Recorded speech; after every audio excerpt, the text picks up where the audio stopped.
an event where you can see the groove that La Villani is in. He's won all of his competitions, Tim was saying, a superb form, and he knows what's going to happen when he comes down that runway with the pole. He knows what's going to happen. At the minute, I'm not sure Hooker knows quite what's going to happen, and he's somehow got to get things back together again. He said he's more settled. Of course, Hooker's based in Germany now. He said, I'm more settled, and you know, I've got my travel and everything else sorted out. I think I'm, you know, ready to start vaulting well.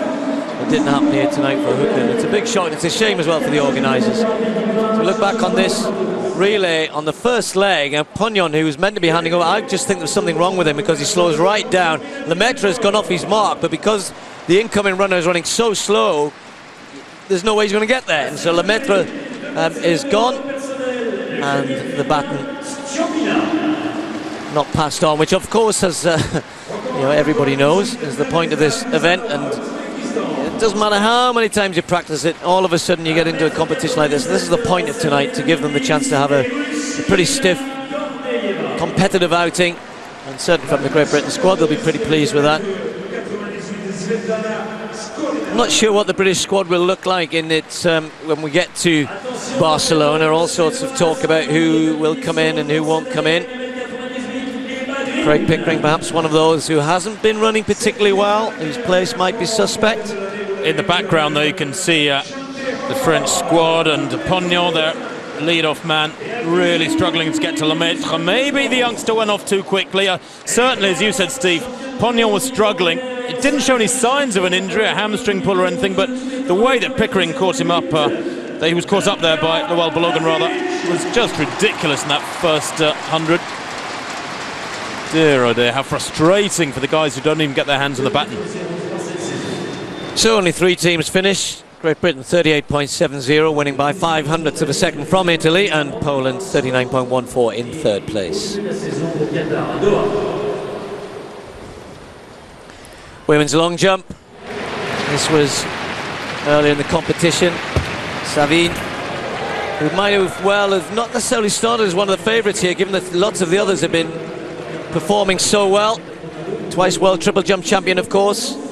And Savine in the second round went out to 6.73, and that would be good enough for third place. It was a pretty tight competition. At one point there were 4 different jumpers sitting on 6.56. Not the sort of marks we were expecting from certainly a couple of the Russians, Kotova, Klishina. This is Eloise Leseur from France. Her best effort coming in the third round.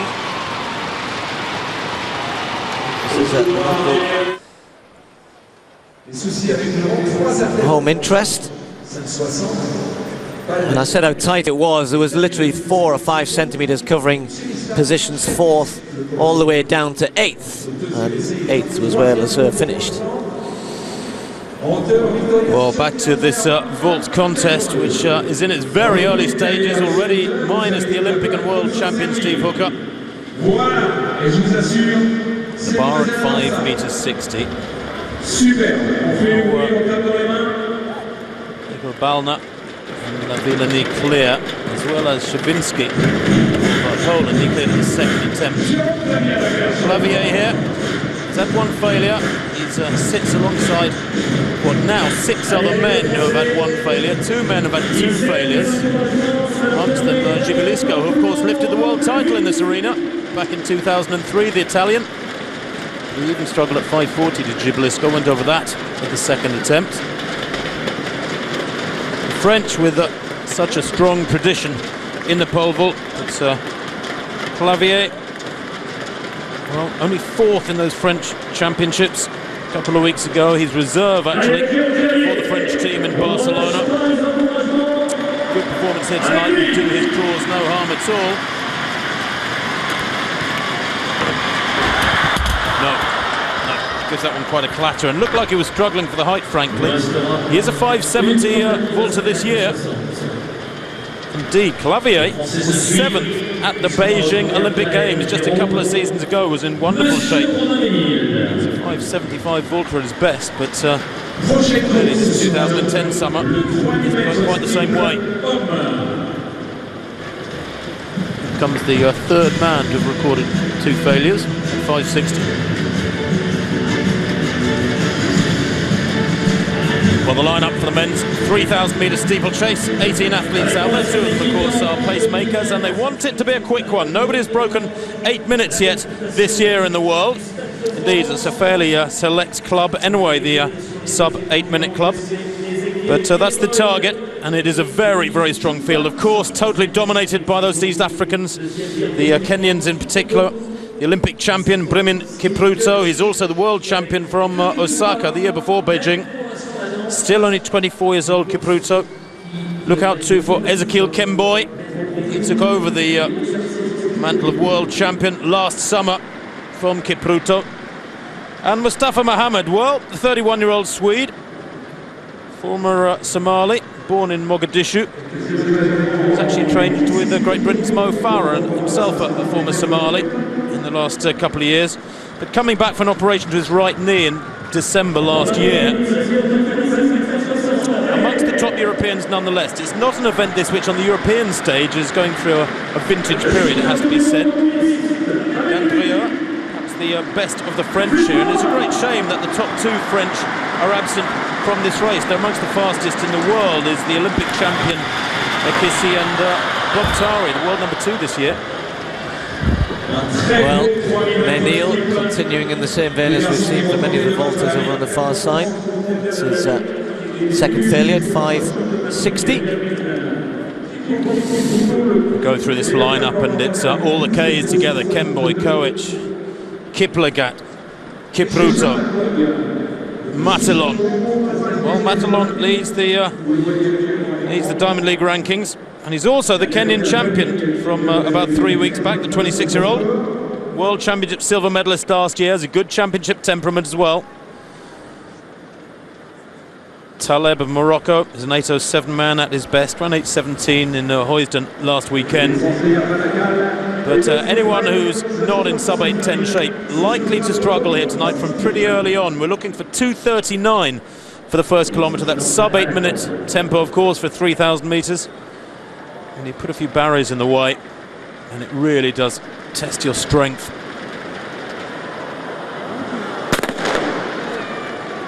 Well, big field, as you can see. Needed that full width of the track, didn't they? But away they go. The first pacemaker should be a Frenchman, Vincent Le Dauphin. He will take them to 1,000 metres. There he comes round the outside now. And himself an Olympic finalist back in 2004. And nowadays, Steve, you find, don't you, that a lot of athletes don't just retire, they become pacemakers. Yeah, well, I'm not sure it's something I would have enjoyed, but Le Dauphin seemed to be struggling to get the front through that first 150 metres or so, and it's, you know, it's a field obviously loaded again with the best of the Kenyan challenge, and of course Benjamin Kiplagat of Uganda now, 21-year-old, another kind of new name in this event. And you're right, it's probably not even right that the likes of Tari aren't here, second ranked in the world this year. And okay, you know, they're preparing for Barcelona, but I'm sure that in that planning, maybe could have found within his race programme the opportunity to come and run here, but not to be. And you're right, we have the likes of Kester Salo, of course, pulled out of the Gateshead Diamond League last week. European steeplechasing not exactly going through a rosy period, but we should be in with something pretty quick here tonight. And if Le Dauphin here can stick to the pace, the water jump you can see is on the inside, so it's not at exactly 2.5 laps. This was the women's long jump with Gomez. We'll bring you up to date with what happened in the women's long jump. Gomez was jumping pretty well, consistent, but 2-3 no jumps left her in second place. Well, the man in second place at the moment behind Le Dauphin is the other pacemaker, Haron Lagat. He'll take them to 2,000 metres in 5:20. In third place is the little figure of Paul Koech, the Olympic bronze medalist from 2004. He's run under 8 minutes 6 times as Koech. He's one of the most prolific to achieve that. He's also a great runner on the flat. He's a 7:33 man on the flat. Kiplagat there in fourth place was 9th in the Olympic Games, as we see Le Dauphin drop aside there, his job done after well under 1,000 metres, it has to be said. We're looking for about 2:40 for the first kilometre, 2:39, and Le Dauphin decided he'd had enough. Lagat, Koech, Kipruto now right up alongside Kiplagat. Kipruto, remember, the reigning Olympic champion, 8:01.62 this year.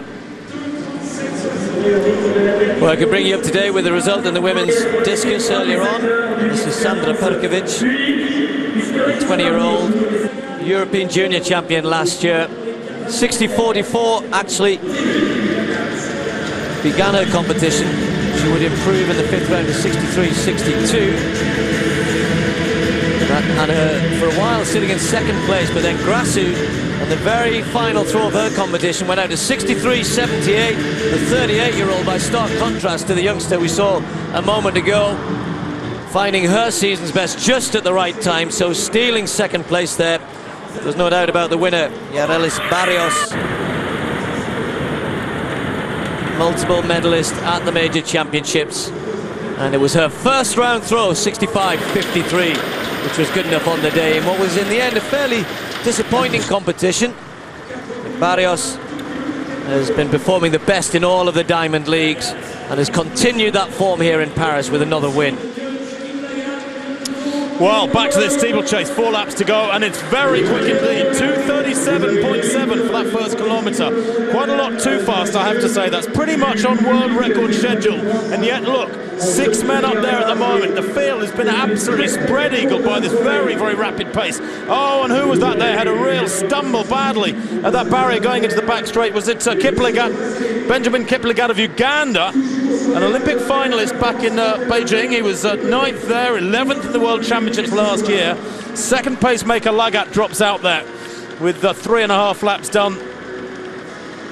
And now it's Koech at the front. They come to the water jump. He puts his foot in it. Generally, it's the ones of the Kenyans to leap it clean like racehorses. They come into the straight now, and it's Koech, Kipruto. Behind him, Kemboy, then Kiplagat, the man who almost went down 200 metres ago. Well, it's because he's got a terrible hurdling style, Tim, is the main reason. He's a bit of a raw talent, is Kiplagat. He's still only 21 years of age. He's made big improvements this year, but you can see the way he hurdles, and his trail leg tends to almost look as though he's going to catch the hurdle all the time. He's tall, he's gangly, he's a very good runner, and he's run 8.3, big personal best, and competitive here again in, as you said, rightly said, was way too quick through the first 1,000 metres. So a good race developing here, but I always like watching Koech. I think he's one of the most consistent. You know, we sometimes see the Kenyans come and go at this event. You talked about Kemboy, who's had a struggling season, but for me, Koech is always thereabouts. The 2nd kilometre, much slower, 2:44. Well, that's a shame. It does suggest that the pacemakers got it quite wrong. The runners were tempted into going with it through those early laps. And now a 2:44 on top of a 2:37. Looks like a poor use of energies, I have to say. Koech it is, though, who continues to lead, clearing that barrier with plenty of room to spare. He was only 4th in the World Championships last summer, Paul Koech. 2 laps to go. He leads, still 5 of them there, but the rest of the field spread about 130 metres behind them. Kipruto in 2nd place, Kemboy in 3rd. Then Matilong and Kiplagat bring the back of the group. Kipruto, of course, is the world #1, the fastest this year. Nobody, as I said, has broken 8 minutes this year.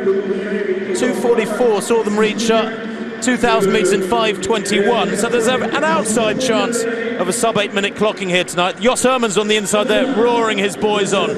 Koech, Kemboy, Kipruto, Matilong, Kiplagat at the back of the field. Impressive, Steve, that they're moving at more or less 8 minute pace, and there's still 5 of them there, very, very close together. But this is where I'd expect somebody to make a move if they're wary of their rivals and their sprint finishes. Koech running wide off the curb.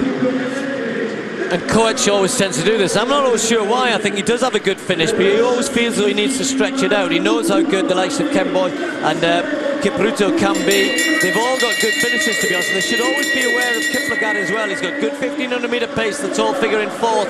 He might be struggling at this sort of pace today, but I think we're going to see a big finish here. 5 men still with a chance, and they're starting to gather behind Koech, who still has the lead, but he needs to stretch them out.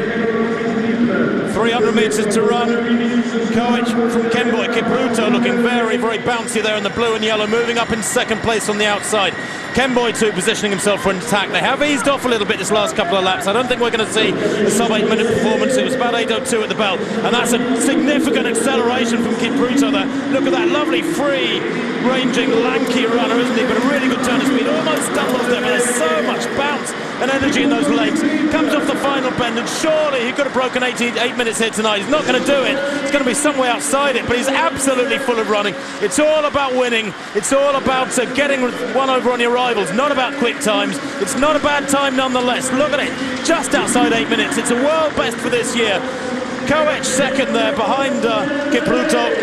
And in third place, well, I think it was Kemboy who came through. The place time's very impressive indeed, because, goodness me, 8:00.91. It isn't inside a steeplechase, it's inside the normal barrier inside the track, but nonetheless, they've covered that last lap in around 58.5, 59 seconds. Impressive stuff, and there was so much running left in it. Well, he's always a danger when it comes to the finish, Kipruto. He does possess that bit of acceleration, and you see, for me, something Koech let him go and then kind of kicked again, and then the gap doesn't get much bigger. I don't think Kipruto had any problems, to be honest. Sometimes we'd like to see Paul Koech just kind of sit and wait, and then try and react, or maybe kick from 200 out. He winds it up and he winds it up, hopes to run the finish out of Kipruto. Well, that didn't happen tonight, but they've been rewarded, most of them, with very quick times here, and another fastest in the world this year. And as the Diamond League progresses through the season, we're seeing time and time again performances quicker than we've seen so far this year.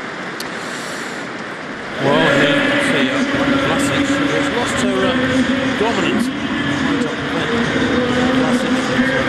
186, yeah, very comfortable. What an early opener that for Vlasic. Surely comes in about 188, 190.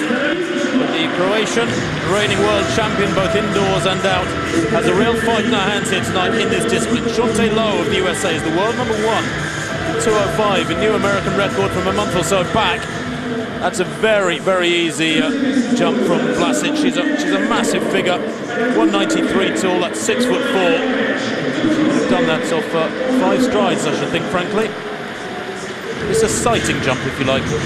She's actually said the surface here is very hard in Stade de France, and there's little room for error technically. Here's Kipruto, just coming home to that steeplechase win. His time confirmed as 8:00.90. That's the fastest time in the world this year, and a meeting record to boot, as Steve mentioned. And he was just over a second clear from Paul Koech and Kemboy in third, Ezekiel Kemboy. That's the significant point of the race, I think, when he really did kick in hard. And the thing is, Tim, the little figure of Koech there really struggling to go with that acceleration, Steve. Yeah, it's not just sprinting, is it? You have to be able to take these barriers, and you see what he does there. He screams over that water jump. He takes it absolutely in his stride, and this is what Kipruto is able to do, because when he kicks hard, you've got to really attack that water jump. He hardly puts a foot in it and takes that last hurdle very much in his stride as well. But those barriers obviously are there to almost slow you down. They don't when he's at full tilt. Just watch this. This is down the back straight, 200 to go. He goes, right, I'm going to make my move there. He attacks that barrier, but it's from here on. Now when he starts to kick, and watch how he takes this water jump. And you can practice this. He's at full sprint here. We're not going to see it. What we are going to see is the winning jump. This came in the very last round in the women's long jump. Brittany Rees, you saw, was having a difficult competition. It had a few no jumps I mentioned earlier on. Then all of a sudden, kind of gets it together right when it mattered. And went out to a winning 6:79. Slight following wind for the American. And as I said, a rather inconsistent competition, to be fair. That one really had been billed as something that we could have 3 or 4 women in and around 7 meters. Never materialized, but Rees won it. Well, back to this high jump competition. Early days yet. Stropina, the Ukrainian, 34 years old now. He's had a pretty solid season. 194, her best to date in 2010, but that's her first failure at 190. She's the first to attempt the height. 7 women still in the competition, incidentally. Melanie Melfort of France having 3 failures at 186. She's very much the French number 2. Can tell you that Emegren is passing at this height, but well, that's not too promising for the Ukrainian.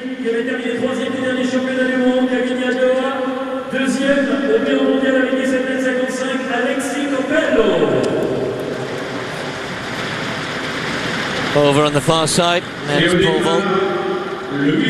Still continuing, and again, with if you are just joining us, the news that Steve Hooker went out in a very early stage, and we keep seeing a little replay of Kipruto. That stupid chase, but that pole vault, we're seeing some good races on the track so far, but in the field, not quite getting the performances that we were expecting. Of course, still early stages. La Villani looking good in first time clearance at 560. Well, Kipruto clearly is a man in sub-8 minute form. I'm still quite shocked actually how sprightly he looks and relaxed there too. Look at Koech behind him, working very hard for his second place. He was only over a second down, but Kipruto there could hardly have looked more casual and fresh. It looked like a repetition halfway through a training session, frankly, that final 400.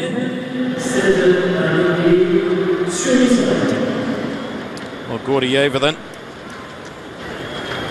next to go, although on the track the 800 metre run is nearly ready. Confirmation of the win for Kipruto there, world leading performance, 8:00.90. Koech and Kemboy making it a Kenyan 1-2-3. Dan Hooling of the USA in 10th place with 8:19. Next event on the track will be the men's 800 metres, and a very, very good field we have here, and a great race in prospect. Full lineup is in front of you there, a couple of pages. Bram Som and Walic of France will share the first lane. Andrew Wheating of the USA in 2. Then Chogi and Simmons will share lane 3. Kivuna and Kiplagat in 4. In lane 5, Lewandowski of Poland. Malotzi will be in lane 6, the South African. Kaki in 7, and the pacemaker, Kedavis Robinson, on the outside. Well, all eyes really on Kaki. A man who, of course, has seen his great rival, the Kenyan Rudisha, almost break the world record last weekend in a small meeting in Belgium. And the competition here is pretty stiff. Som and Walic on the inside. This young man, Andrew Wheating, is certainly making a name for himself over in the States. He ran really well in Eugene on his home track. More of a miler, but having a go at the 800 here. Of course, America's #1, the American champion, Nick Simmons, sharing a lane with Augustine Chogi, who's coming down in distance here. Pretty good at 800 as well, Chogi, though, 1:44.86 last year. Kavuna and Kiplagat sharing lane 4. Both men under 1:45 this year, and that shows you the talent in this field, including Lewandowski, the European under-23 silver medalist, and one of the favourites to take certainly at least a medal in Barcelona.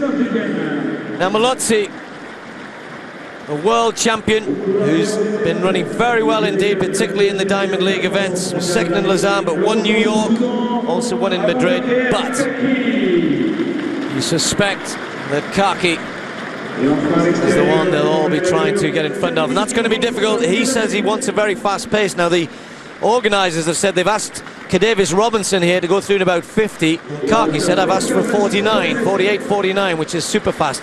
We shall see who is right here. I suspect the 50 is a little slow if Kaki wants to get into the low 142s, even high 141s, which is what he says he wants to do.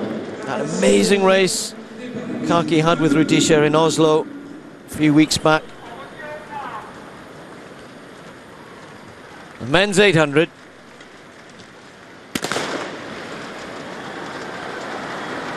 So Robinson on the outside, tasked with taking Kaki through in quick pace. It'll be interesting to see who decides to go with them. Malotzi, I suspect, will just try and hang on to Kaki and say, okay, you try and run away from me. I'm strong, I'm in good form. And Malotzi immediately coming across and trying to control the rest of the field, if you like, as they're all very much strung out. That's a very, very quick first 200 from Robinson. And I don't think Kaki there looks to me like a man who wants to go through in 48, does he? He's sitting off this, and Robinson's pretty experienced, Tim. and I suspect this is going to be something in the kind of high 49s, and Kaki is sitting back. Well, when Rudisha ran his 141 last week, he went through in, what, 49.1, and Kaki, it doesn't really look like a man hungry for it, does it? There's about a 5-metre gap. 49.6, 49.7 in effect there for Davis Robinson. Kaki will have been outside 50 seconds, and that indicates for me that he's not really up for the task. Let's see, second lap to go. He needs about a 52 here. Kaki's still not really turning it on. He's stretching them a little down the back straight. He's got Kavula, the young Kenyan, behind him. Chogi's in close order as well. Malotzi just starting to look as though he's struggling a little bit for my money. Bramson tucked on the inside, but they're well stretched out, and Kaki now just starting to push on around that top bend as he senses them getting a little bit closer. A young Sudanese athlete who's been so dominant at times. Will he kick away down the home straight now? Kaki from Kavula. Malotzi trying to get back on terms, but Kaki looking really strong, kicking away. They're not going to get anywhere near him. Malotzi chasing, but it's going to be way too late. Kaki storming home to win this. It won't be super fast by his standards. 1:43.51. Wheating finished quickly, might have got in there for about 4th place, ahead, just behind Lewandowski. They billed this as a super fast attempt by Kaki, but for my money, he never looked particularly interested in going through all that fast. He says, Rudisha and I are going to meet later in the year. We won't race each other week after week. They're not planning until, or perhaps maybe Brussels, as late as Brussels, to race each other again. Says, I'm not going to the African Championships. I'm going to enjoy my racing. He certainly did that today. He was completely in control, Tim, and in the end, at the home straight, there's absolutely nothing they could do about him. And for him to run 1:43.5 is almost so far within his comfort zone at the minute that it's almost unfair to the others. Well, when you telegraph your intentions like that, the others know exactly what they've got to do. He acted as a pacemaker in effect for them. He was there to be shot down. He did save a fair bit for the last 50. Credit to him for that, because otherwise Malauti might have got a lot closer. The South African having a good run there for second place, 1:44.1 for Malauti. But you're right. I mean, it's a sort of routine time now for the likes of Kaki that he has run so quick, 1:42.2, and a little bit disappointing, I suppose. I think conditions down there are pretty good. Yeah, 1 or 2 solid runs. Lewandowski was finishing pretty quickly as Kavula faded, and look at the tall figure of Wheating, who's finishing fast. I'm just thinking Lewandowski maybe pushed through and past some there on the inside. Steve, he may well be disqualified for that. Yeah, about 10 strides on the grass. You can't do that. Actually, coming off the top bend, just seeing that. I've seen it the first time, but it's actually right on the top bend. He was running on the grass as well. You can't just create another lane for yourself to the left of the inside lane. Well, that result's going to get changed for sure. Just watch the last move. Yes, Kaki wins, and just watch Lewandowski. He's probably already thinking about, he's been on the grass once, he's going to get back on the grass again, coming through. He's got nowhere to go, so I'll just step on the grass, thank you very much, away he goes. I bet Bramson couldn't believe it. Hang on, I'm on the curb, what are you doing over there? That's a first, I think, quite so blatant. What might have happened there, Tim, as we see Kaki in full motion, is that he knew he'd stepped on the grass coming round off the bend into the straight. He was probably thinking, well, I'm going to get disqualified anyway. I might as well do it again. They might not have noticed either occasion. I doubt it. Well, we've noticed anyway, so surely the judges have. No doubt about this young man, though. Well, here's La Villani in that pole vault. The bar at 5.70 meters, and La Villani becomes the first to go clear. 6 men, no less, have attempted this height and failed prior to that vault from the Frenchman. I think on the back of tonight, Steve, we can declare quite comfortably that he is world number 1. And what's nice about La Villani, Steve, when you think he's only been around really for a couple of years, and yet he's taken to the pressures of elite performances and elite athletics really, really well. He's got a great championship temperament. Nothing seems to faze the lad.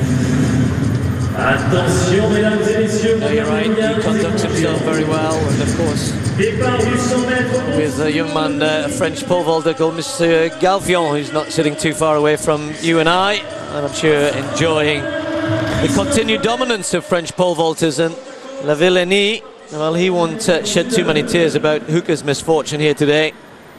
He's certainly got the Indian sign on him at the moment. Well, it could well be at least one home victory coming up then in that particular discipline, but the bar at 5.70, plenty more to come, I'm sure. Here's Shorte Low. World number 1. In she goes low at 1m90. Thank you very much. That'll do. Perfect card. It's only the second jump of the competition. She's set personal best both in and out this year. 2:05 makes her the world number 1 outdoors. She said she stayed in her room all day because it's so easy to lose concentration in Paris because the city's so beautiful. It offers so much. This may Neil. He's been having a difficult evening so far.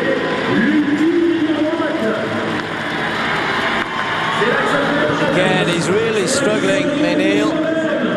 Managed to make a third-time clearance at 5:60, but not looking in anywhere near the sort of form that he used to be able to produce. And Blanka Vlasic in that high jump, this could well develop into a good battle between the two of them. It's still fairly early stages, but watch this one through the evening. I was reading a comment from Vlasic, she said, you know, it's only 2.5 hours, the high jump, anything could happen. I think, only 2.5 hours?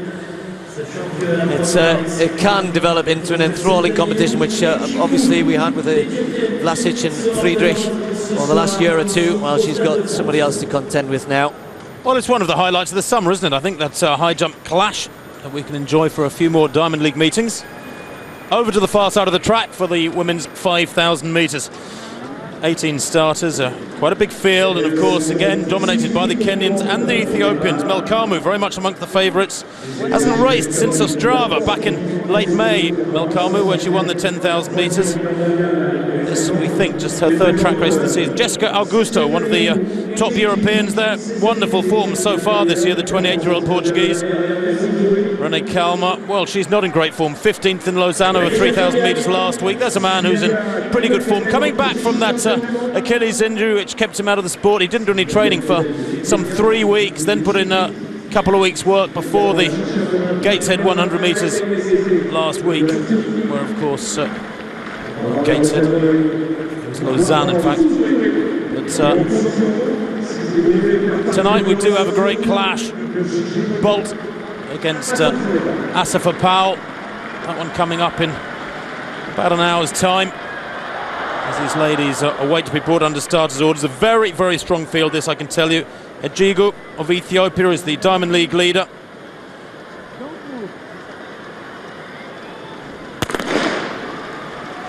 And away they go yet again. They're looking for a very quick time here this evening. 14 minutes 30 is the target. And Steve and I were talking about the planned pacemaking times. We're looking for around 2:53 for the first kilometre, and then a second kilometre of around 2:45 would bring them through in around 5:45, and 3 kilometres in about 8:40, 8:41 is what's needed. Joroge, the Kenyan, is going to take them through the first 1,000 metres. That's a big field, and they're going to be led a merry dance by Joroge, and then Mrisho Mohammed of Tanzania. They're the two pacemakers. Joe Pavey, one of the few Europeans in this one, the Commonwealth Games silver medalist, who's coming back into reasonable shape at the grand old age of 36. Joe, fresh from the UK title over 10,000 metres. That was a couple of weeks back, and second place in the European Team Championships in Bergen a month back over 5,000. At the moment, Joe Pavey, 5th from the back of this field, just behind Augusto. But Steve, Ejigu looks very much up for the task here. And Elvana Beylegesi, an interesting athlete in this one, the former world record holder, former Ethiopian, runs for Turkey now. She's going for a double in the European Championships, and there's a few people looking at that, aren't there, including, for example, Britain's Mo Farah in Barcelona. Well, I expect Mo Farah and Chris Thompson of Great Britain to do both events, and you're absolutely right, Beylegesi looks as though she's going to do that as well. As we quickly move across to the men's javelin, Pit Kamaki. First round, and we haven't seen anything as far as that, and Pit Kamaki very, very quickly establishing his credentials here.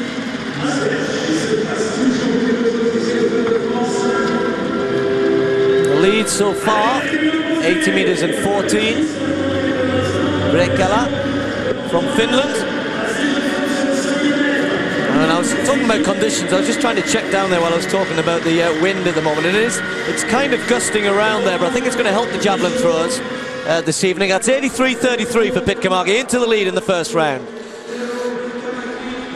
Well, coming up to the 1,000 metre point in this women's 5,000 metres.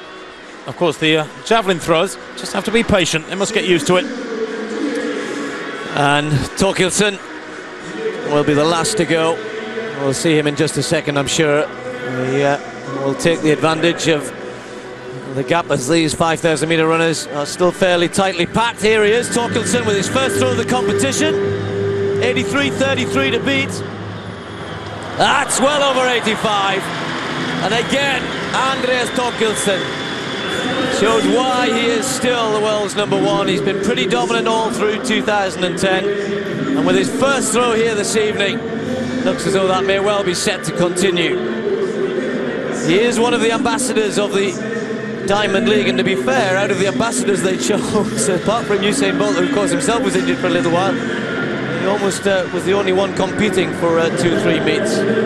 Joroge then in his 5,000 metres. They've gone through 1,000 in 2:50.9. It's well, yet again, it's shades of that men's steeplechase. A little bit too quick that first kilometre. 2:51 in effect. They were looking for 2:53. It's very fast. Melkamu in third place. Chenonge in fourth there. Chenonge of Kenya, who recently was second in the Kenyan Championships over 5,000 metres. But it's pretty much single file in this women's 5,000 metres. Such is the intensity of this pace. And while we've got a group of about 11, or a string of about 11 or 12 athletes still together, some of them have got to be really suffering.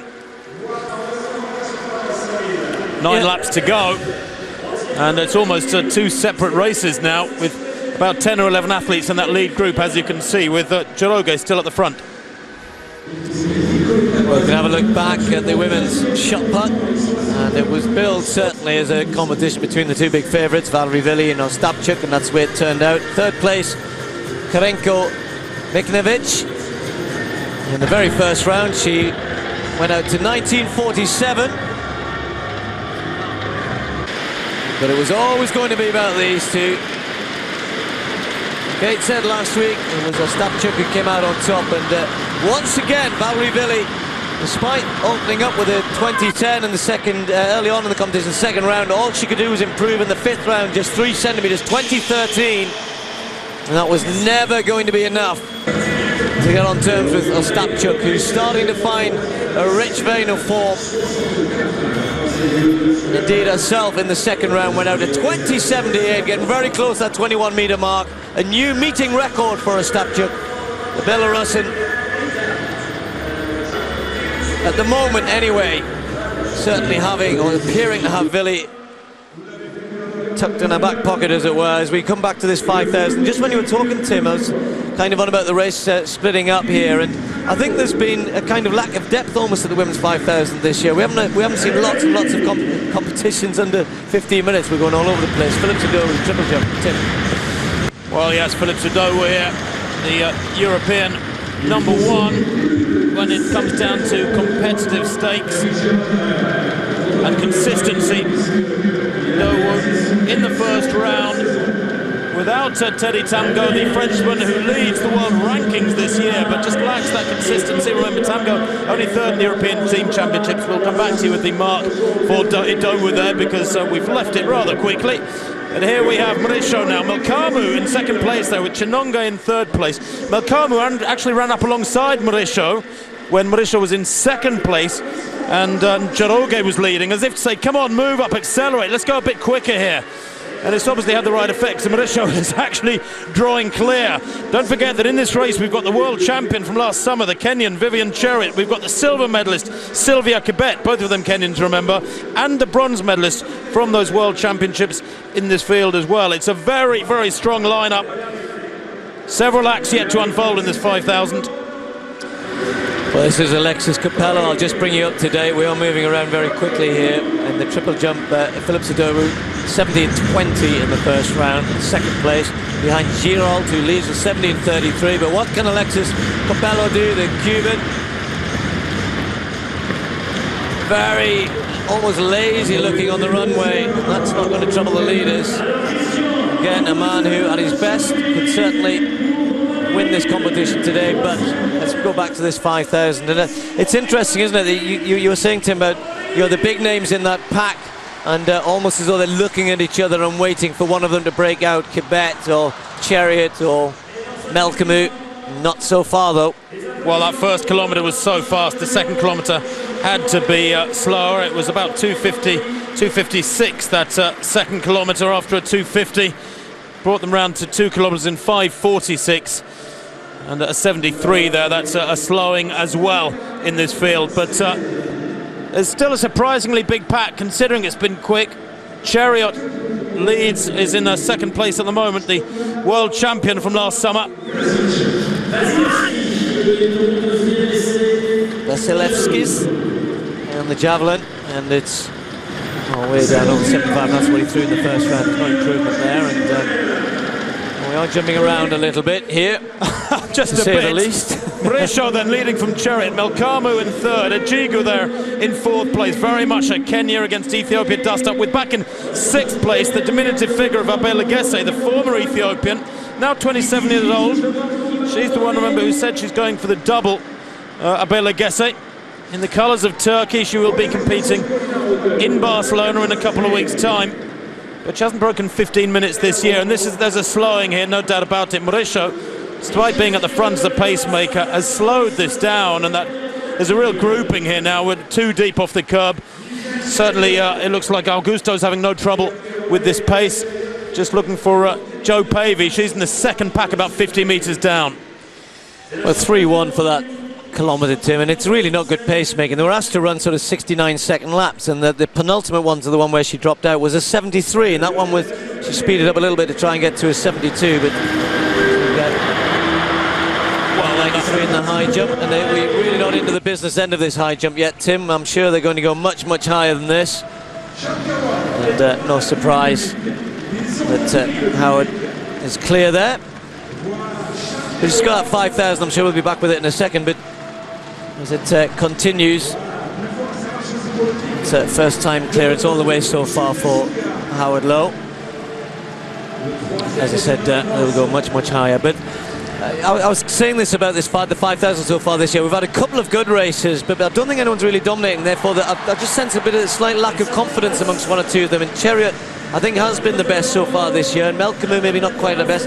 We're looking to see how good Abe Legesse is here this evening. So far so good, as that group starts to get a little smaller now, down to 5 of them. And for the first time, really, somebody trying to dominate this, someone trying to have a go. She's looking behind his Chariot to see if she's doing any damage, to see who's coming with her.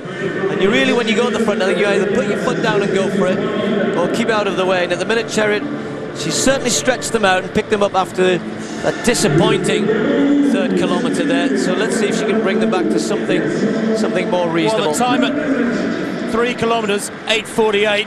Chariot from Melkamu. Ejigu in third place. Chimweyo in fourth place there. But Chariot here, I just get the feeling she knows she's got a strong field behind her. Oh, Blanca. Sorry, guys. I know you and I are a little bit exasperated at jumping up and down. We, of course, want to follow the high jump, but at this stage, it's fairly low heights for the likes of Vlasic and Howard Lowe. And I might just look a little bit on she clears this. Thank goodness she did. She just brushed it a little bit, just as we get into the business end of these 5,000 metres. So the two of them still very much in that high jump. Vlasic, who said she's been relishing the competition. Certainly, I think we could be in for a good one here tonight. Big crowd around that first bend to watch this women's high jump as well. Already enjoying it.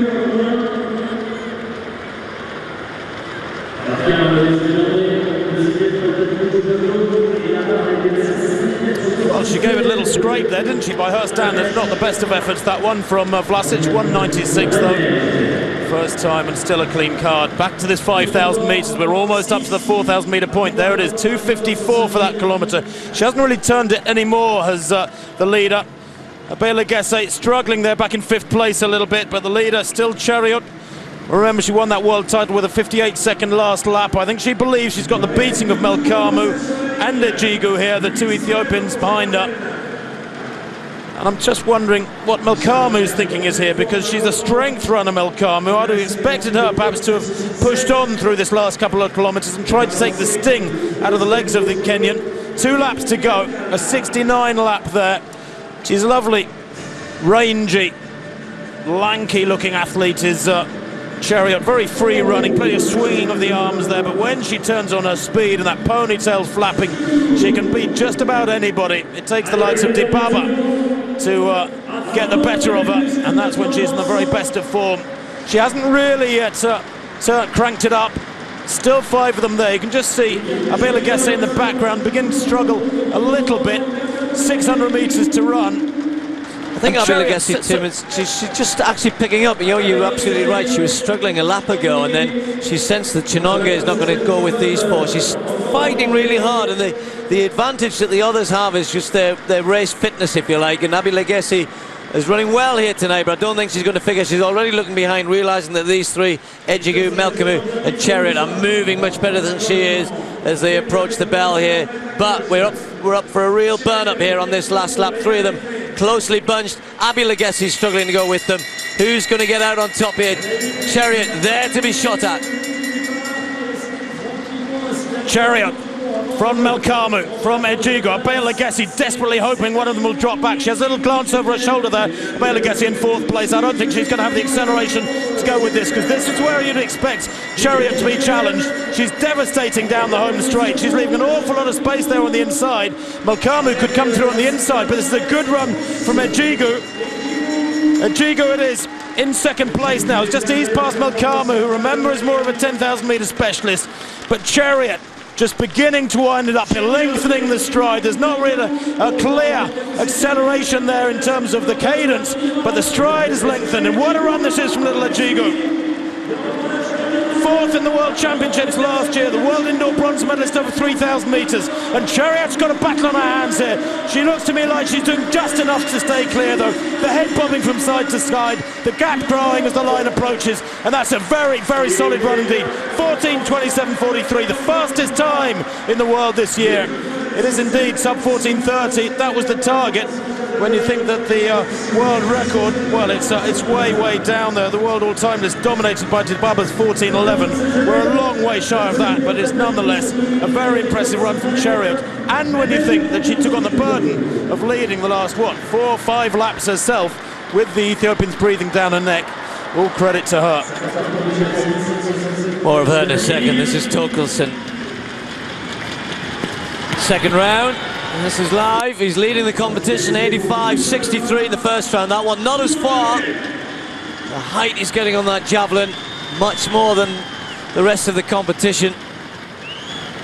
Torkelson with a lead of well over 2 meters at the moment. You suspect a chance of going much further here this evening. Conditions seem pretty good. It's a stadium which over the years has produced some great performances in the field as well as on the track, and because we have this kind of sunken pitch and arena here, certainly doesn't matter if it's windy outside. Well, Chariot, it was a 61.3 last lap, and given the fact, as Tim explained, she'd been almost trying to stretch them out from the front. That was pretty impressive running. Came under some pressure from Ejigu. Really doesn't have the power of Chariot, I don't think. Neither of them you would describe as really powerful athletes. They're diminutive figures, but Chariot is a real scrapper as well. As we go back to the pole vault. La Villani then in the vault, and what can he do here? Yeah, lights it. La Villani at 5.76 goes clear first time. It's only his 3rd vault of the evening. 5.60, 5.70, 5.76 first time, as you can see, totally in control. He's the only man in the competition with anything close to resembling a clean card. He's the only man clear at this height as well. 5 other men in the competition, 4 of them have failed it. 1 is passing at this height. That's Mazurek of Ukraine, who's in 3rd place at the moment. But talk about domination. With the likes of Hooker out of the way from very early on, failing his opening height, the Olympic champion, at 5.40 that was, and he's way clear there, isn't he? La Villani at 5.76 with plenty of daylight between him and the bar, and who knows, he might yet produce something quite special here tonight. Well, here's a result from earlier on. Kaki winning the 800, 143.5, really doing it all on the home straight. Looked very impressive. Malotzi 144.1 in 2nd place. And I was just checking if there'd been disqualification. I'm not sure there was there? I might have missed that, but there should have been, because Lewandowski shouldn't have been allowed to step on the track as he did. Anyway, the diamond race standings won't be affected by that, except Lewandowski's in there with 2 points. Rudisha is still leading, though, with 3 victories from the 3 races he's taken part in.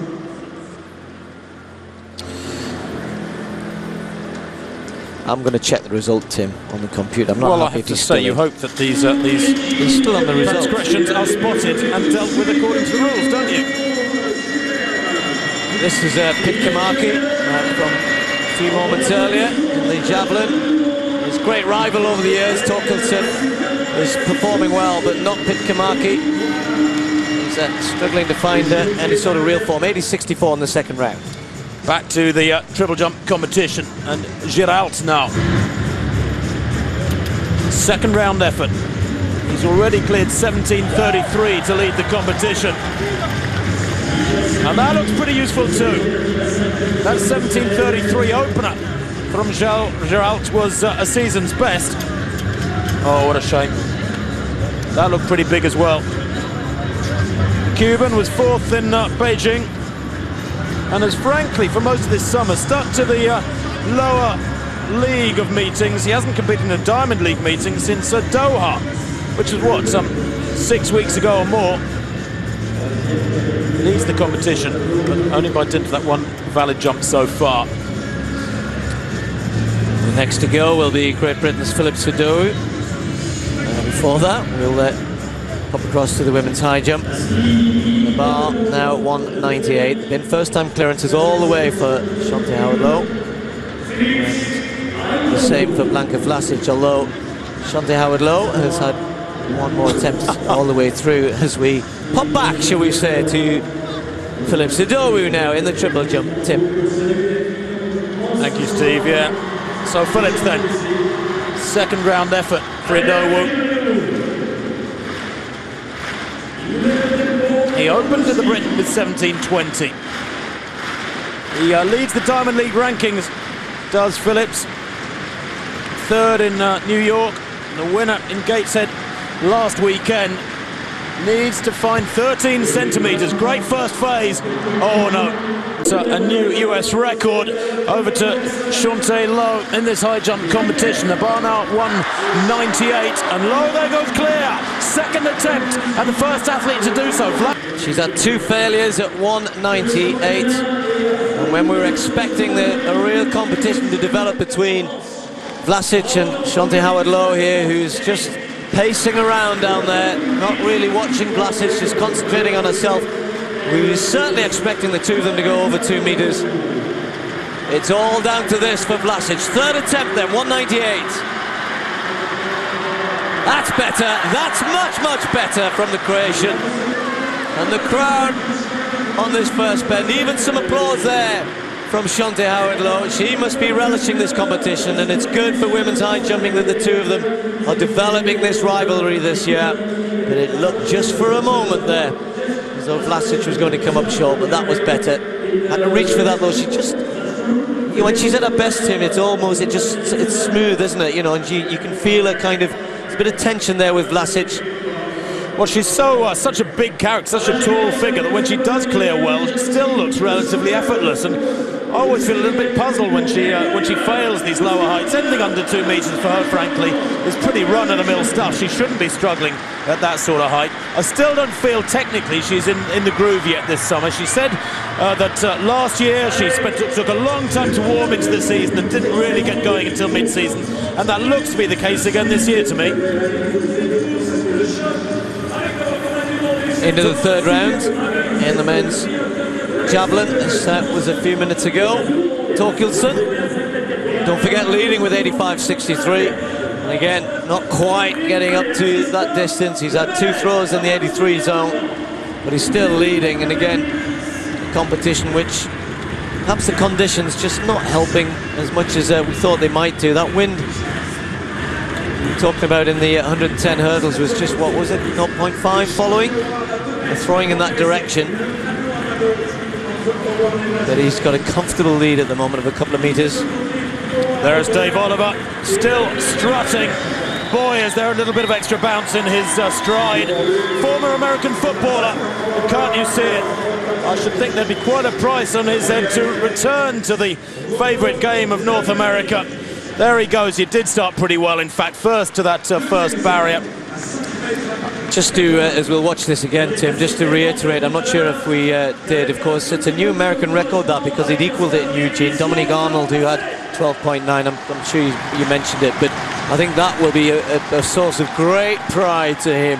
There have been some great American 110 hurdlers, and we were talking to Alan Johnson last week, the likes of Skeets Nehemiah, Roger Kingdom, of course, over the years, and now the American record belongs to this man here, David Oliver. Sort of fitting, isn't it, Steve, with Alan Johnson announcing his retirement in Gateshead last week. The great man, an Olympic champion, what is it, 4-time world champion, Alan Johnson. There's La Villani in this full competition, which he's now cleared 581 at the second attempt. He has had a little X beside his name. He's had a little chink in his armour exposed. But Madzurik is still in the competition. The Ukrainian lies in third place, but has one attempt left at 581. Miles is in second, but has had 3 failures at the previous height. Of course, Madzurik passing that height. Well, the bar's now gone up to 2 meters. We've already seen a failure, or there has been a failure anyway, I haven't seen it, from Shante Howard-Lowe. And so the first attempt now for Blanka Vlasic, just the 2 of them left in the competition. Shikalina took third place, clearing 196, but it was always going to be about these 2. Vlasic then, first attempt, and this time, advantage to the Croatian. She's the first to go clear at 2 meters. It's over to you, Shante Howard-Lowe. And this is what they've paid to see here. Real head-to-head stuff. And Vlasic, we were saying it might not be as smooth as it used to be, but she's a gutsy competitor, and when it looked as though she might go out at 198, she got it together, and now advantage to her. She's clear. Well, that's shaping up beautifully, isn't it, that high jump competition? I think a couple of acts yet to go back to this triple jump competition. And Philip Sudowu now, third round, 17.20. He's been shunted down as Phillips to 4th place, with Capello leading with that second round 17.34. Giralt in second place, 17.33. That was his opener. And Kuznetsov of Ukraine in third place, 17.21. Again in round 2, that. So the Briton, who would like to think of himself as favourite for the European title in Barcelona, in 4th place with 1 European in front of him.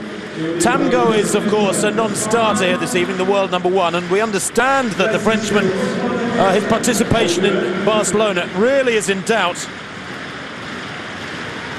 Achilles and the hamstring injury. Phillips, though, the world champion for Britain.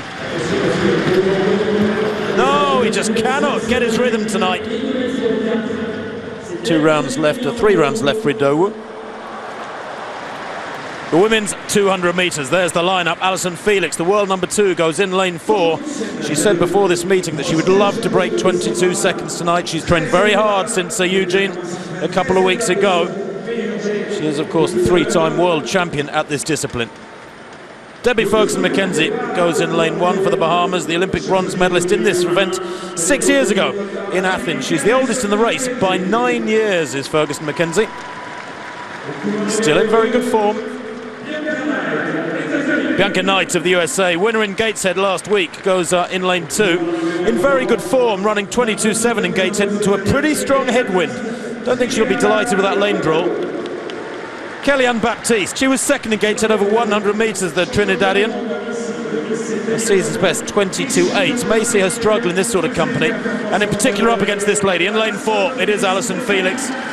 Twice Olympic silver medalist. She's going for the double next year in Daegu. She said 200 metres and 400 metres, and plans that for 2012 as well.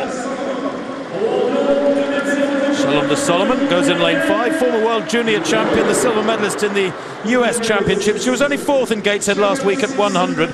This is her better event though, 22.4 this year.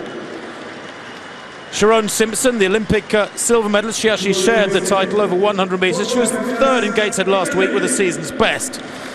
And Portia Lucas, the bronze medalist in the US Championships, the 22-year-old, 22.49 this year. She has gone quicker, best of 22.2.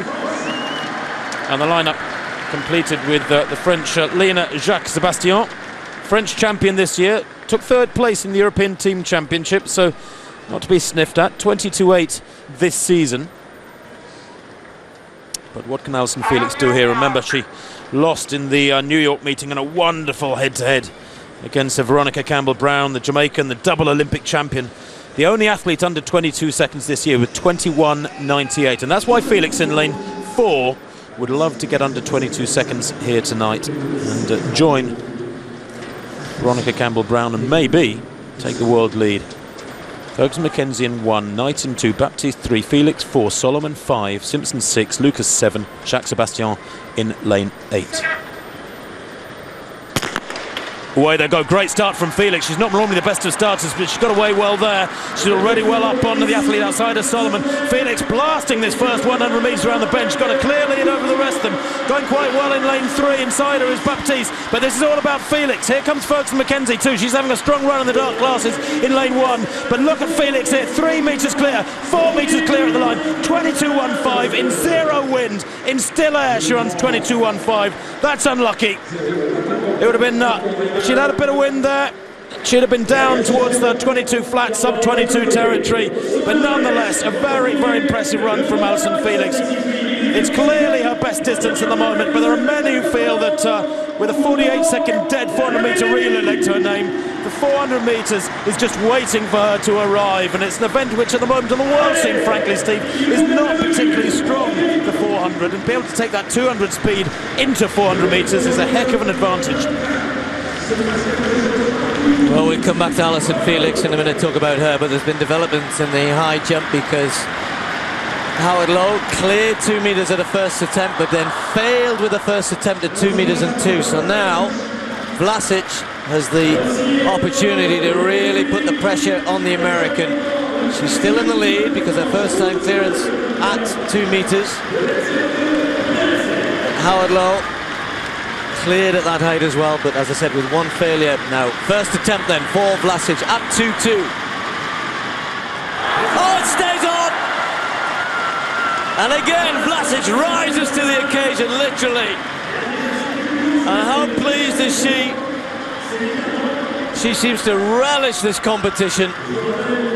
Sometimes she can be totally dominant, and then of course she's gone to major championships and not performed as well as she should have done. But she's getting used to the idea of being put under this sort of pressure and responding well. First time cleared 2 metres, now first time cleared 2 metres 2. And well, there's a famous face. There was a famous face. He's not too keen to let us see it as Usain Bolt. He's on in, what, about 15 minutes' time is the big man. He's trying to say, I'm not Bolt, that's Bolt. I don't think there's any mistaking the fastest man in history. He's a massive figure. Look at him towering over those two, and there's a bit of a hint. Allyson Felix winning the 200 metres then, 22.14 for the American, ahead of her compatriot Solomon, 22.55. Comfortable win that. Ferguson McKenzie, a season's best, in 3rd. And the divvying up of points, 4 for Felix, 2 for Solomon. And Felix now leads the diamond race standings over 200 metres with 6 points from Campbell, Brown and Jetta and Stewart, who all share 2nd place. I've got some news for you, Tim. There's been a corrected result in the 800, and Lewandowski is still in 3rd place. Don't believe it, he absolutely is. But a corrected result is we look at this replay of the 200, and if you remember early on, we saw Lewandowski step off the track indeed twice to gain an advantage, particularly in the last 10 metres or so, but also at the top of the home straight as we're watching Allyson Felix. We'll keep you posted on the 800. I just love watching Allyson Felix run, and you know, let's be fair, with Veronica Campbell-Brown, the two of them are so far ahead of everybody else in the 200. You're right, though, the 400 also looks there for the taking for Allyson Felix if she wants to, and she said, no, I want to run both events. I'm not ready to move completely to the 400 yet. And why should she when she's running as well as this over 200 metres? Simply serene at times. It was quite strange, actually. You saw that aerial shot of that field. The profile of the race, the way they were finishing, was fairly normal, a sort of spearhead fashion, except Felix didn't fit the pattern because she was so far out in front. There were shades of Usain Bolt, the way he dominates his races, major championships, in that shot a couple of minutes ago. And speaking of whom, there he is, Usain Bolt. He will be, come that 100 metres in just a few minutes' time, Bolt in lane 4. This young man, Lemaitre, will be in lane 5, right beside him. And Asafa Powell will be in lane 6. Now, Torkildsen, 4th round. He holds the lead. There's Torkildsen. And this one looks big. It's very big. Oh, that's massive. 85.63 in the first round was his very, very solid opener. Then a couple of 83-metre efforts. That one's out there, 87 metres there or thereabouts. Verkala is now in 2nd place, but that from Torkildsen, wow, the Olympic, world and European champion, unique set that. Has won all 4 Diamond League meetings so far in this discipline, and I can't see him losing that win streak here tonight. 87 metres 50 to extend his lead. Well, the field really starting to come alive now. High jump, javelin, and in the pole vault. This is Le Villenie at 5.91 and goes clear. Another wonderful competition. He's got it sewn up, it's in the bag. Of course, Steve Hooker going out early on, left the way clear for Le Villenie, but so consistent, vaulting so well. He had one failure at 5.91 and then clear with his 2nd attempt. And now, Tim, this women's high jump really starting to build to a great climax now. And the bar, I think she's asking for it to be moved up to 2.4. We are jumping around here. They're obviously Christophe Lemaitre. He doesn't know what's going on behind his head, does he? Bless him. Yeah, I think it's a good idea to move. Goodness me, we don't know where to look next. Anyway, apparently it's the women's 1500. Bolt doing the rabbit ears there behind young Lemaitre's head. He's got a lot to learn, the young lad. Well, there's a big field here. I won't read all of the names, but you can see the likes of Jamal, world champion, in there. And Shannon Robury, Kibiwot, Belete Enyol, a new name from Ethiopia. Lisa Dobrisky from Great Britain, world silver medalist. Lahoud, who has come through and run a super fast time. And Galeta Burka. Just some of the names to pick out of 19 athletes in this women's 1500. Way too many. Tehiba on the inside. Kuzma Piccioni from Italy, then we've got Felix next to her, Steph Twell of Great Britain, who's run well here before, Stellingworth, USA, Maxstad from Norway, Pierce is there, Adis, Shannon Robury, there's Jamal, hasn't been running at her best so far this year, although ran under 2 minutes for 800, Alminova, coming back from a 3-month suspension, the Russian, Helali, with Thomas, Kibiwot, there's Belete, Lisa Dobrisky, big step forward in the last couple of weeks, coming back from injury, looking forward again to Barcelona. That's Lahoud next to Lisa Dobrisky, who ran so well in Lausanne, going under 4 minutes. And then Galita Burka, who may well start as the favourite here, but to be honest, any one of 4 or 5 women I think could win this. Sveta will be tasked with taking them through a very swift 2.7, 2.8 through 800 metres and then keep going as long as she can. I'm not sure she'll be able to go much beyond that, and it'll be interesting to see where the pace continues. So this women's 1500 then.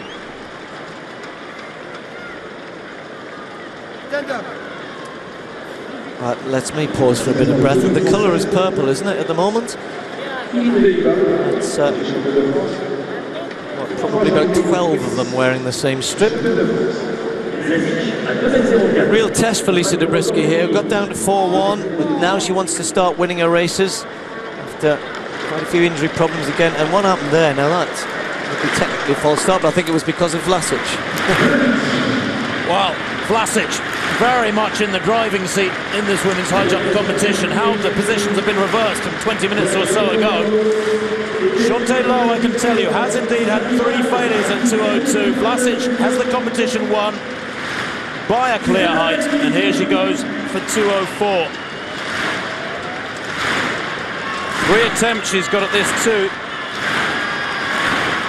She's equalled the meeting record already with 2:02. No. And that wasn't very convincing. My Croat's not very good, but not sure she was very happy with that attempt. Well, away they go in this women's 1500 metres. Like a big rush to the front. Of course, we're expecting the pacemaker right on the far side with the long, blonde flowing locks there. That's Sveta, who should, as I said, try and get through about 63, 64 through this first lap. It'll be interesting to see how the big names kind of settle down behind her. And A huge opportunity here for many athletes, but there's just too many. There's too much traffic, really hard to settle into the right position and settle into a good pace here. You get nervous about how many people are in front of you in a race like this. And certainly Lisa Zabriskie has just kind of gone to the back of that big group. She's probably about 10th or 11th at the moment, as Jamal just moves through in the white vest a little bit closer to the front than she started. Well, it'll be interesting to see Zabriskie's split. She was a very good third in a fast time in Lausanne a week ago, then a winner in Gateshead last weekend. Zabriskie goes through there in about 63 seconds, so pretty much perfect for Zabriskie. On 61 is crazy. Back to La Villenie in this pole vault. Another man who has dominated this competition, has the victory under his belt already. He's going to win this contest, by the way, by at least 3 clear heights. If he clears this height too, he will have won it by 4 clear heights. No. That was the first attempt at 6:07, incidentally. Cleared 5:91 at the second attempt. That looked like a little optimistic to me. Better stop still in the lead. Alminova is the one chasing out the Russian, with Worth Thomas, the American, working hard to stay with her. Burka well in contention. There's just a little bit of a gap just starting to appear with Burka, and they won't want to let her get too far away, and 1 or 2 sensing the danger of that. Zabriskie starting to get closer, as indeed is Jamal and Beletta of Ethiopia. They wouldn't want to see Burka left out with a 3, 4, 5 metre lead of them after about 1,200 metres. But let's see what they go through 800. They were asked for about 2.7. This is super fast, this, from the leader. She's 2.599, essentially 2.6, but the main contenders around 2.7, 2.8. They're very much on for a fast time here, something under 4 minutes perhaps. Well, I know she had to get out fast, Steve, did Tverda stop the pacemaker, but 61.5 the first lap, and then a 64.5. Not great at all. She moves wide now after almost 1,000 metres, but the pace is taking its toll. Interesting to see the best European for my money at the moment, Zabriskie, in about 6th place in that turquoise strip, has moved up now quite a lot closer to the front of the field. I think she's running smarter splits than most of them. Jamal in about 8th place in the white vest, really struggling now. So they come round to the bell. Alminova in the lead. Burka is back in 3rd place behind Worth Thomas. Then we've got Shannon Robury. We've got Beletta of Ethiopia. Then Lisa Zabriskie. Lisa Zabriskie's looking good and looking strong, but she's going to just take the inside route as she's done before, but she just needs to be careful. Might want to follow Beletta around on the outside. Now Alminova's really running well, and Worth Thomas at the front. The others are looking at each other a little bit. Burka sees who's coming past her. It's Beletta who moves into 3rd place. Burka looking a little bit tired. Zabriskie trying to get there. Robury hanging on as well. But out in the front, this is the Russian.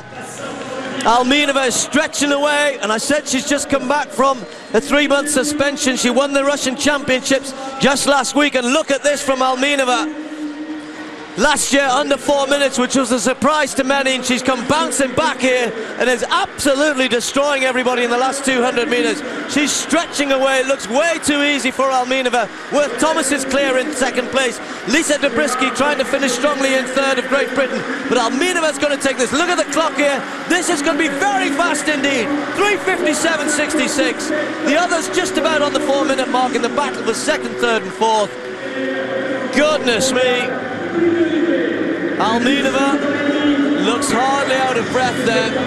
What a performance from her. I thought that she was maybe going to pay for going with the early pace. She was never too far away from the pacemaker. And well, you can make your own judgment about that. Anna Alminova coming back, running a super fast 3:57.65. It is the fastest in the world this year by almost 2 seconds. And they couldn't live with her over that last 300, Tim. What do you make of that? Well, I've not seen such a dominant run since a whole bunch of Russians who are winning world titles, breaking world indoor records 2 or 3 years back, Stephen. We all know what happened to them. That was very impressive indeed. And as you say, she hardly looked out of breath there. 3:57, I think that's the fastest time in the world for a couple of years. Certainly the fastest in the world this year. It's a new personal best for the Russian. That's a very strong field. Lisa Zabriskie's a quick finisher, saved it for the last 200 metres, but couldn't make any impression at all on the Russian. So a fabulous run from Alminova. And I'll tell you what, I think the odds you'd get for her for winning the European title in Barcelona wouldn't really be worth looking at. Well, there are national records, personal best galore behind her, but let's just for a moment break off and have a look at La Villenie in the pole vault. Well, I think he's being a little ambitious here as Renaud La Villenie. 6 meters and 7 centimeters the bar is at. This would make him the second highest jumper in history. Sergei Bubka's world record still way out there in the stratosphere, 6 meters 14. That was back in 1994, and it's going to stay there for many years yet, I suspect. I'm a bit puzzled about the height, 607, the significance of it, because Tarasov is the second highest jumper in history with 605, Maxim Tarasov of Russia.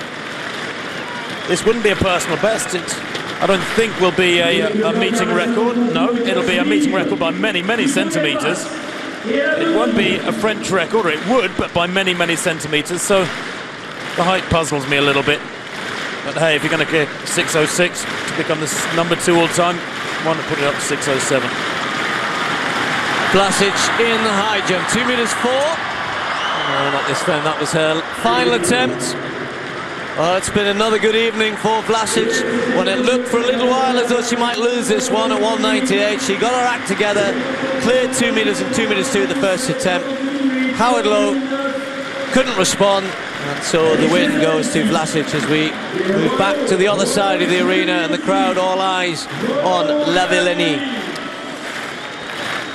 As I said, 607 bar set at the Frenchman's lifetime best. Is 601 from last year. Clearly he believes it. The crowd believe it. But no. Credit to him for really attacking it, but that wasn't close. It wasn't a tired looking jump, it just looked like a man trying to take on something that was way beyond him, quite frankly. He's only 1.76 meters. He's relatively small by pole vault standards. So I'm walking around the hotel last night with looked like a group of his mates that have just come with him for the crack. Well, we saw actually the best jumps in the long jump earlier on, and it was a competition in which we saw the winning jump from Brittany Rees, and third place was actually Savine, who started the competition well and was at one point looking as though she might take it. She had jumped out to 673 in the third round, the triple jumper, former world champion, and Savine ahead of what was a really congested bunch in the sort of 4th, 5th, 6th positions. As I said, for a while it looked as though she might lead it. Well, that 673 was equalled by Gomes in the, I'm just watching down on the computer here, it was actually in the 3rd round, and she equalled it. Then on count back, the 6th round had a 666, which meant she would take the 2nd place. So quite a long time ago, but just got an opportunity as we were waiting for the 100 meters. Of course, Usain Bolt to catch up on some of the field events from earlier on, and we saw Brittany Rees, who saved it till the very end. It wasn't the best of long jump competitions. The wind was pretty much in their favour most of the time. Well, I hesitate to call it a wind, it was a slight breeze, and as we said earlier on, she went out to 679 in this final round and stole it away from the other two, if you like, just by 6 centimetres. So victory for the American, which I think she was very pleased with after having, you can see there, was really struggling in the middle of the competition. Well, here is the tidied up result of that women's 1500. A new world lead, 3:57.65. A new personal best for Kristen Worth Thomas, another person under 4 minutes. Even Steph Twell there in 8th. I'm sorry that moved on so quickly for a season best. I can tell you that Lisa Dobrisky was in 4th place because there was a new French record just ahead of her for Deniba. And again, getting under 4 minutes. Superb performance from her. Dobrisky just pipped on the line. Well, these are the standings, the overall standings so far in the women's 1500 in the diamond race. Langat, who wasn't here today, and Burka, who fell away after starting very quickly, still the top 2 positions. Well, you can see the athletes down there, centre of picture, getting ready for the next event.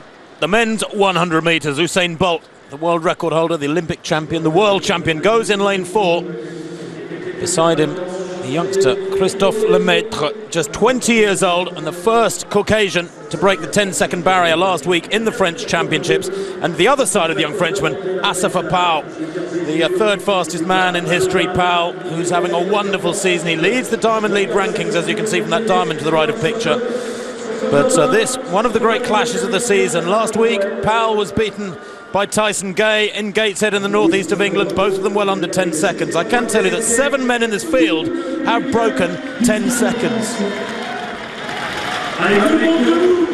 Well, the French have had a pretty good evening so far. Just had a new French record in the women's 1500 metres. And Le Villani, well, is this just fantasy land here for the Frenchman? 6 metres and 7 centimetres.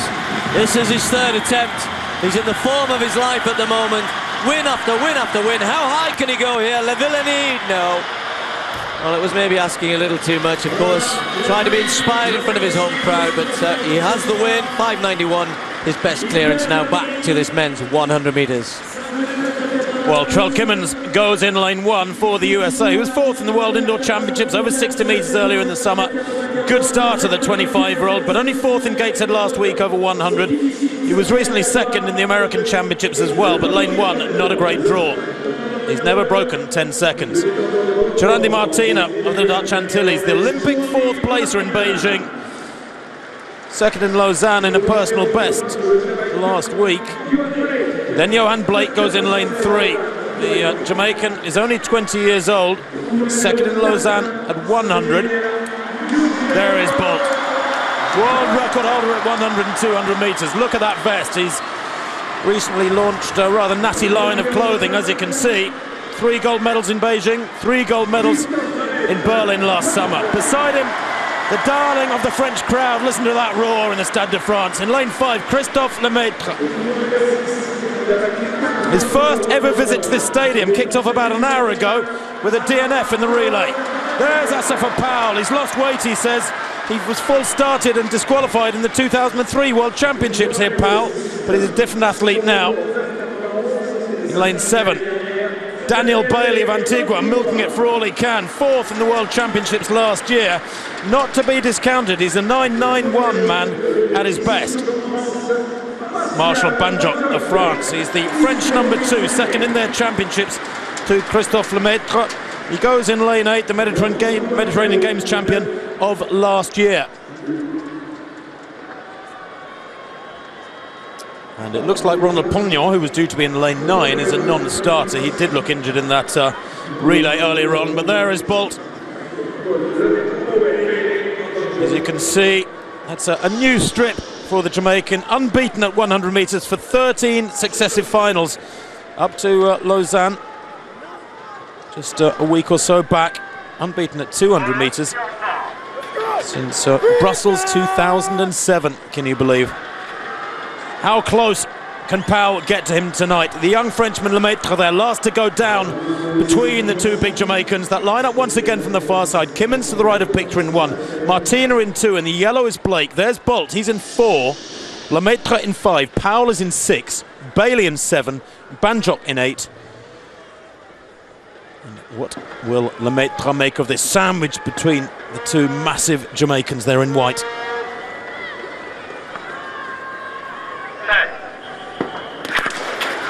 Good start from Bolt. Lemaitre with a lot to do. Looks like a boy amongst men. Here comes Bolt. Powell trying to go with him. Good run this from Blake, but Bolt's going to take it by a metre. Powell 2nd, Blake 3rd. I think on the near side, Bailey got 4th. Winning time 9.83. It's a new meeting record into a slight headwind. It's not the fastest time in the world this year. That's a 9.82 by Powell and Bolt himself. But he won pretty convincingly there, Usain Bolt. He knew he'd got it in the bag after about 50 metres, I think. He had a good start, Steve. Lemaitre had a terrible start. I think the nerves may be getting to the youngster, who remains perhaps a joint favourite for that European title. We'll see how the times come out from that one.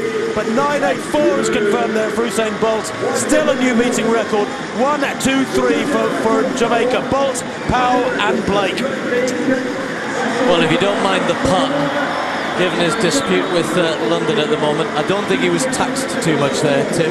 He didn't get the best of starts. I thought Powell got a slightly better start And I'm just not sure here how much he's really opening up. It doesn't look as though he had to make too much effort to get past Powell. They're pretty much even through the first 50. Not a bad start from Bolt.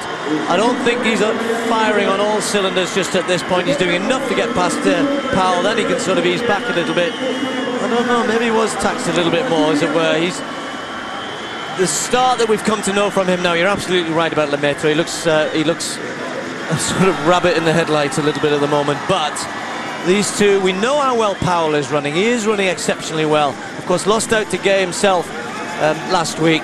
Bolt this time, I think we're going to have to wait. We're just going to have to be patient with Bolt. You can't expect fireworks every single time he runs, you know. He's such a big draw, so much expectation for him. He's playing the PR game. He's got the Paris shirt on there.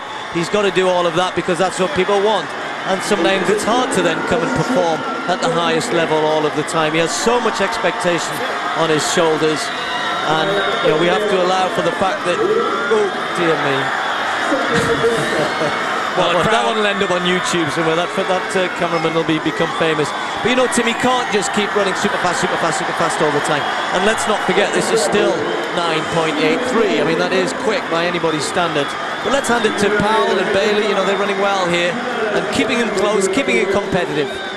I guess what we know as a result of tonight is who the world number 3 is, and that's Asafa Powell, because he's beaten by Bolt, he's been beaten by Gay. What we don't know is who is the world number 1. Despite this win from Bolt that you're watching, Tyson Gay looked pretty impressive in Gateshead, and he too has had his injury problems recently. So Gay against Bolt is the one we want to see. Where's it going to happen? That's what I want to know. You know, sometimes when you watch Buzz, the good slow-mo here, when you know that this start, it almost looks like, we've talked about it before, how he drags his toes, but you know, he's got these big levers to get moving through, and actually that's what's been working for Bolt. That start is something which obviously worked on so much, which improved him so much at 100 metres as well. And I think it's more his sort of general shape at the minute, probably a little bit of state of mind as well, which, as I said, we'll have to wait for the real fireworks later in the season. Usain Bolt then 9.84 to win that 100 metres in a new meeting record. Second place Powell, third place Blake, a 1-2-3 for Jamaica tonight. Powell still leads the Diamond League rankings from Thompson. Bolt now into third place with tonight's 4 points. Well, I didn't think he got too bad a start, Steve. You said he thought Powell got a better start, but for Bolt's never been the greatest of starters. For a big man, he's a very good starter, but he's not bullet fast out of the blocks, and I wonder whether or not maybe over 60 metres he'd get found out indoors, but he just doesn't bother with indoors. No, you're right, it's too much of a risk, isn't it? Because, you know, indoors it is all about the start, and, you know, he's got the ability and normally is in front by 60 metres just about, and that's when he sort of really dominates and pulls away when he's going well. But no, I don't think there's much wrong with that at all. I just think, you know, Bolt was with him and he was right there up to about 50. Powell was right with him right to about 50, and then he just has the ability to just keep going away, which the others obviously don't have. So, you know, let's just accept the fact that Bolt, you know, despite what everybody would like to see and see him running, you know, 9.6 etc. all the time, then he's not going to do that. There's nothing wrong with 9.84 tonight. Good high jump though, Tim. Great high jump tonight, yes, and third place going to Svetlana Shkalina of Russia, 1m96. That was a third-time clearance for Shkalina. She had 3 attempts at 198, but it wasn't to be for her on this occasion. Shantae Lowe, tasting defeat. Hasn't had too many opportunities for that this summer. The American record holder clearing 2 metres, but at the second attempt, and she'd already seen Vlasic go clear first time. One of the great head-to-heads on the field seen for this year. She's had a wonderful summer and it will continue, but tonight she had to give best to Blanka Vlasic of Croatia, who is the world indoor and outdoor champion after all. Cleared 2 metres first time, cleared 2.02 first time, and then 3 attempts at 2.04. None of them particularly convincing, it has to be said, but maximum Diamond League points for Blanka Vlasic here tonight to go with her wins so far in Doha, Oslo and Rome, and she dominates this event, does the Croatian. Crowd loved it, she loved it, and she's gradually finding that ball. Well, somebody else who's been dominating will be the man we see who won the pole vault. It was a competition which, well, the minor places were going to be scrapped over because Hooker, Steve Hooker, Olympic champion, world champion, etc., went out very early on. So third place went to Mazurek from Ukraine. His clearance of 5.70 at the third attempt after having had 3 attempts to get over 5.60, secured him third spot. And by contrast, Derek Miles, who'd had second attempt clearances at 5.40, 5.60. The American then again needed 2 attempts at 5.70. Good enough for second place, but the pair of them were in a different competition really to the man who has dominated all season. It's 9 out of 9 for Le Villenie. Renaud Le Villenie, darling of the French crowd, will be heading off to Barcelona as a red-hot favourite to take the gold medal at the European Championships. And once again, put paid to Steve Hooker and the rest of the field. I don't think Hooker, even at his very best, might be able to get past this man, and Hooker would literally have to be at his very best. Because Le Villenie, you just feel, can go higher and higher. 5.91 was all that was required tonight. He had 3 goals at 6.7 meters. Wasn't needed. While in the javelin, Tero Pitkämäki, the twice world champion, could finish only in third place. His opening effort was his best, 83 meters 33 for the Finn. It's a relatively below par performance for Pitkämäki. He's thrown almost 87 meters this year, and he's a 91.5 meter thrower at his best. Second place went to another Finn, Teemu Räikälä, former European junior champion. Tonight, in the 6th and final round, 83.77 to defeat his compatriot Pitkämäki by just 44 centimetres and take second place in Diamond League points. The series was none too impressive. A couple of throws down the 78-metre range. This man, though, Andreas Thorkildsen, maintains his unbeaten run. 87 meters 50 in round 4. He passed on the 5th and 6th rounds. I hope he's not struggling with an injury of any kind here. He tops the world rankings, does Thorkildsen, and that is his 5th consecutive Diamond League win in a row. 87.50 in round 4 to win by almost 4 meters in Paris. He's had 1 or 2 problems, hasn't he, with that groin, I think, during the season, but looked all right, and certainly no problems at all, and he's staying fit and healthy. Of course, missed a few weeks, picked up Achilles injury, and now looking pretty much getting back to his best, Usain Bolt. Not quite the best that we saw in Beijing and we saw in Berlin at the World Championships, but certainly as far as 2010 is concerned. Well, it's been a very sound meeting indeed here in the Stade de France. Usain Bolt, Kaki Kamis, Oliver, winners on the track. Thorkildsen dominant in that javelin, and the women's side, Felix, a very clever win from her in the 200 metres, way ahead of the competition. Alminova, the fastest time in the world this year. Vlasic in the high jump, defeating Lowe on this occasion. And others amongst winners tonight. Warner setting a world best in the 400 metres, 44.5. Kipruto, world best in the steeplechase. There were great performances wherever you looked at, frankly, here tonight. Well, really one event just to tidy up. It's the men's triple jump. David Girault has won this one. 17.49 he went out to in the 5th round. This is his final jump of the competition, the final jump. He's already won it. Philippe Sidowu, 4th, 17.20. Didn't jump the last 3 rounds. Second place, sorry, because Nechov in 3rd place, Capello taking 2nd, and this man totally dominant here. 17.45, Capello put him under some pressure in the 4th round, but he responded in the 5th. No jump here in the 6th, but he wins by 4 centimetres. 17.49, as I said, from David Girault. So Cuba 1 and 2. Well, that was live, and as I've just given you the whole result, guess what's going to happen? We're going to show you it all, Tim, just to make sure I was correct. So here we go again, and we can actually see Kuznetsov.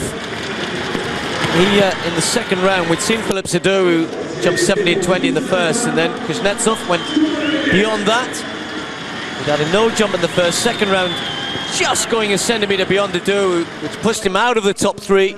So 17.21 for the Ukrainian. Wasn't able to get close to that until the final round when he jumped 17.12. So it was good enough though to keep him in that 3rd spot. mentioned Adobe, he really fell apart after this second round. He jumped 15.86 in the third and then had 3 no jumps, and I think he may well have passed later on in the competition while everything else was going on. Difficult to keep track. But this man, Alexis Capello, who I think is a real talent, real rangy triple jumper, and he thought just for a second that he might have stolen this one. In the fourth round went out to 17.45, which at that point improved his third round jump by 3 centimeters, and he was in the lead, and his teammate Gerald was a few centimeters behind at 17.35. And just for a few minutes he might have thought, right, this one's mine. But then came the response. Pretty good conditions they'd had. That slight breeze that was following down into the home straight.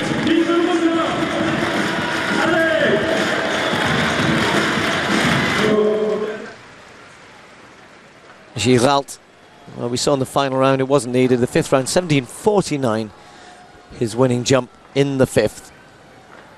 Such a good competition. Of course, the news of Teddy Tamgo, if you haven't missed it, or you did miss it earlier on, was that injury kept him out of this competition. It may well keep him out of the European Championships in Barcelona. No Christian Olsen here tonight, and of course triple jumping in Europe, very strong, but tonight it was all about Cuba. That was Girault. He had one huge jump in the third round, I think it was, which was a no jump, which he got really excited about. But this one made him happy enough as it was in the fifth round. So they, of course, will, after Monaco, will have a little bit of a break while the European Championships take place, and then I'm sure battle will be rejoined with the Diamond League circuit after the European Championships. Season's best then for Girault.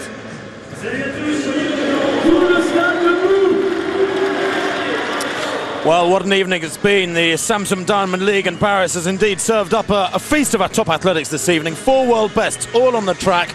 The pick of them probably Anna Alminova's win in the 1500 metres, 3:57. The Russian cruised around 3 3/4 laps in. The next meeting in Monaco, that's on July the 22nd. That's next week. Steve Cram and myself, Tim Hutchings, will be there. Once again, we do hope you can join us.